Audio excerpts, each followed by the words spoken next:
They thought she was just a quiet girl, the kind who wouldn't dare speak back, the kind they could push around without consequence. But what they didn't know was that the moment her mother walked through that classroom door, everything, and I mean everything, would change. Stick with me till the end, because what this mother did will make your heart race, your eyes tear up, and your soul clap. And if stories of courage, love, and justice move you, make sure you hit the like button and subscribe, because this one deserves to be heard by everyone. The school bell echoed through the halls of Crestwood High, signaling the start of another ordinary day.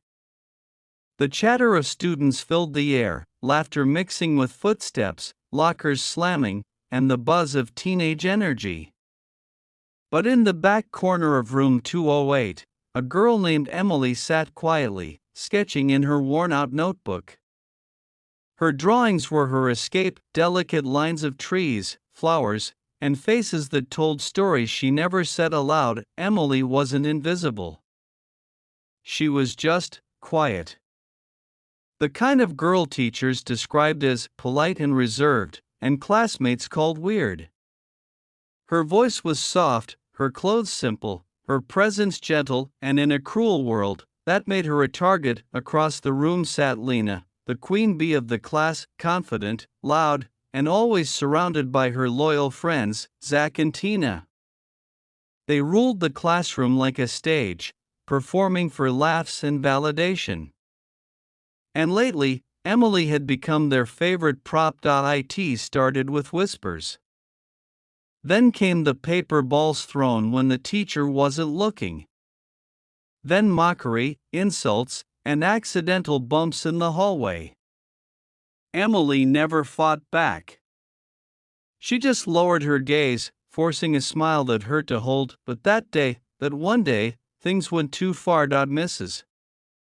Clark, their teacher, had just stepped out to grab some papers from the staff room. The moment the door clicked shut, the room's energy shifted. Lena turned to Emily, smirking. "Hey, quiet girl," she said, her tone dripping with sarcasm. "Draw me something. How about a picture of you actually having friends?" The laughter that followed was sharp and cruel. Emily's face flushed. She looked down, gripping her pencil tighter. Look at her. She's blushing. Zach mocked. "Maybe she's crying already." Tina sneered. Emily stayed silent, her hand trembling. Lena stood up, walked toward her, and with a mocking tone said, "You think you're better than us because you stay quiet? That's creepy." Before Emily could respond, Lena kicked the leg of Emily's desk hard, sending her pencil case flying to the floor. Then Zach, grinning, gave her chair a shove. Emily stumbled, trying to keep her balance, but the next second, a harsh kick landed on her shin. The laughter stopped when Emily fell to her knees, clutching her leg. The silence that followed was suffocating. Even the air seemed to hold its breath, and that's when the door opened. A woman stood there, tall, calm, and radiating a kind of power that didn't need words. Her eyes locked onto Emily first, the love in her gaze deep and fierce, then onto the three bullies frozen in place. The classroom, moments ago loud with cruelty, fell dead silent. "Emily," the woman said softly, stepping forward. "Are you all right, sweetheart?" Emily looked up, tears in her eyes. "Mom?" "Yes." Her mom, Captain Laura Brooks, decorated Air Force officer, respected instructor, and a single mother who raised her daughter with quiet strength, the kind people underestimate until they see it in action. Laura's eyes flicked toward Lena, Zach, and Tina. "Which one of you touched my daughter?" she asked, her voice low but sharp. No one answered. "They didn't dare. I asked a question." Her tone shifted, firm, commanding, the kind that made even grown men stand at attention. Lena's fake confidence crumbled. We didn't mean to what?" Kick her? Laugh at her pain? Or make sure everyone saw how small you could make someone feel?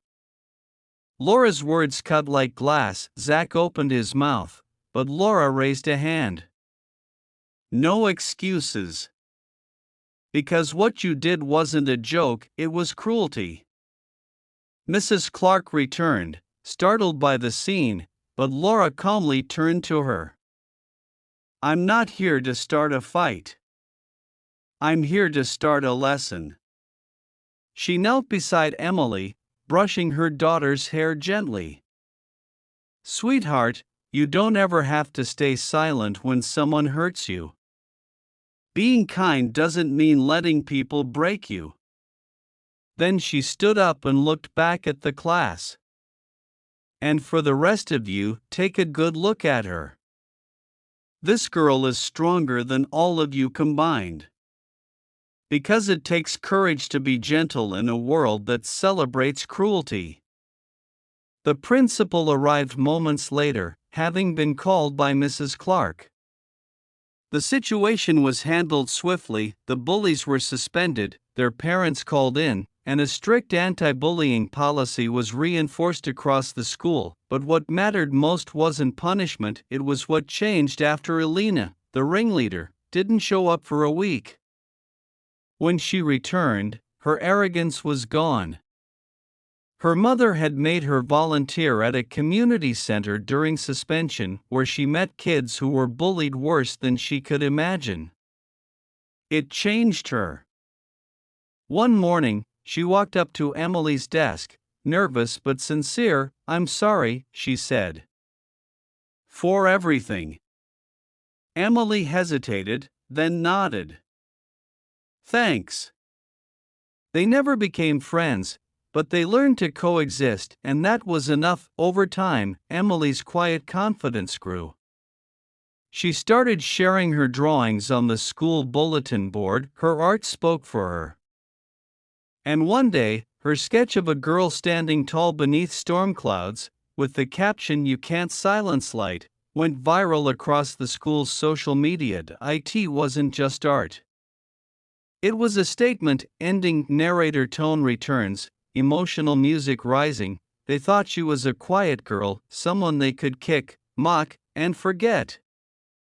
But what they didn't realize was that behind her silence stood a mother and a fire that no cruelty could ever extinguish. If this story touched your heart, hit that like button, share it with someone who needs to be reminded that strength doesn't always roar, sometimes it speaks softly, through courage and love. And don't forget to subscribe for more stories that prove kindness is the greatest power of all, because sometimes the quietest ones are the strongest of us all.